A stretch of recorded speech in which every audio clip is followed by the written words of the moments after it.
National defence university Islamabad में पाक UK regional stabilization conference का इनेकाद किया गया है। Army chief general Asim Munir और बरतानवी chief of general staff general sir Patrick Sanders ने खिताब किया।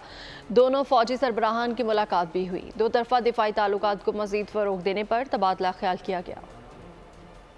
UK stabilisation conference army chief general Asim Munir और बरतानवी chief of general staff general sir Patrick Sanders का खिताब। नेशनल डिफेंस यूनिवर्सिटी इस्लामाबाद में मुनक्कदा कॉन्फ्रेंस में बरतानिया के नामजद chief of general staff general sir Roland Walker ने भी शिरकत की। Army chief general Asim Munir से जनरल पैट्रिक सैंडर्स की मुलाकात भी हुई। बातचीत में दो तरफा दिफाई ताल्लुकात को मजीद फरोग देने पर तबादला ख्याल भी किया गया। ISPR के मुताबिक बरतानिया का 30 रुकनी वफ्द और दीगर सिफारती हुकाम भी कॉन्फ्रेंस में शरीक हैं। कॉन्फ्रेंस में सलामती के तनाजुर में अहम इलाकाई और आलमी अमूर पर तबादला ख्याल किया जाएगा। सब्सक्राइब करें और बेल दबाएं ताकि कोई खबर रह न जाए।